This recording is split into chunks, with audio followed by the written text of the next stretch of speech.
Je voulais raconter une petite expérience. Ça s'est passé à Médine.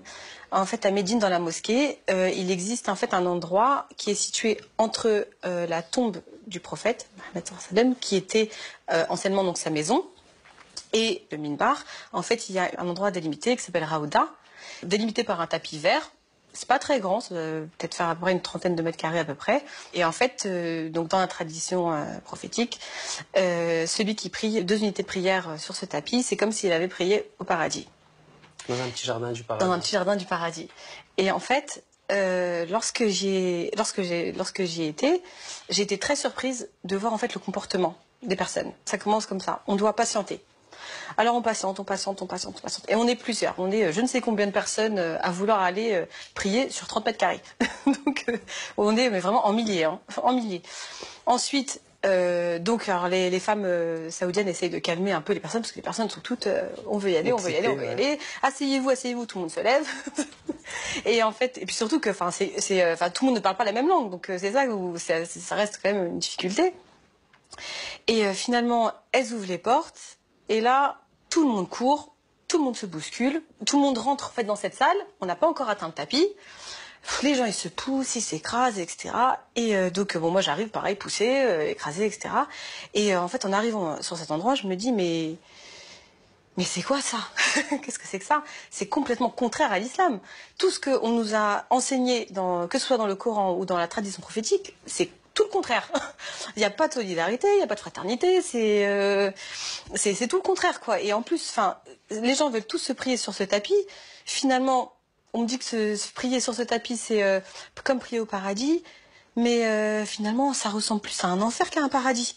Parce que tellement que les gens s'écrasent, ils s'écrasent, mais c'est pire que le métro en heure de pointe un jour de grève. Tout le monde veut gagner le paradis à ça. Voilà, c'est ça. Ah. Exactement. Et là, je me dis, mais c'est horrible parce que, bon, vous savez très bien que dans la prière, on est debout, on se penche et on se prosterne. Là, le fait juste ne serait-ce que de se pencher, c'est impossible. Là, je me dis, mais c'est pas possible. Là, ça y est, j'ai atteint le tapis vert, je l'ai senti au niveau de mes pieds, mais je peux pas me pencher. Donc, en fait, ça sert à rien, j'ai fait tout ça pour rien.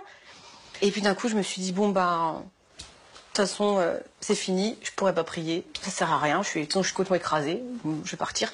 Et je me suis dit, bon, foutu pour foutu, la fille qui est derrière moi qui est en train de m'écraser, je vais me retourner et je vais lui faire un petit espace et je vais lui proposer de prier. Alors, évidemment, personne ne parle la même langue, donc je me retourne et je lui fais un signe, je lui dis, vas-y, tu peux prier. Alors elle me regarde, elle comprend pas, et je lui dis, allez, vas-y, tu peux prier, vas-y. Et la fille qui était derrière, elle lui dit, regarde, elle te propose de prier.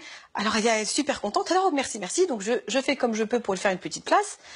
Et d'un coup, j'ai une Iranienne à ma gauche qui me tend la main, une Turque à ma droite qui me tend la main. Et là, il y a une chaîne qui se fait. Et les personnes ont commencé en fait à prier. Et la fille, elle s'est relevée. Et elle m'a dit, vas-y, maintenant toi tu pries. Et là, j'ai pu faire ma prière. Et quand j'ai fait ma prière, en fait, c'était merveilleux parce que... parce qu'en fait... c'était une très belle leçon de vie, donc ça voulait dire en fait le paradis on l'accède que à travers les autres. C'était ça en fait. C'était désolée. Tu vas me donner des larmes, ouais. Donc voilà, en fait, quand je suis ressortie, je me suis dit mais c'était juste une leçon de vie en fait qui voulait dire. Et en fait, quand je me suis prosternée, je me suis dit là c'est le paradis. Là, je comprends en fait le sens de celui qui prie. Et c'est comme s'il avait pris au paradis parce qu'en fait, c'était vraiment accéder au paradis à travers les autres. C'est d'abord en fait s'oublier soi-même pour les autres. Et c'est pour ça.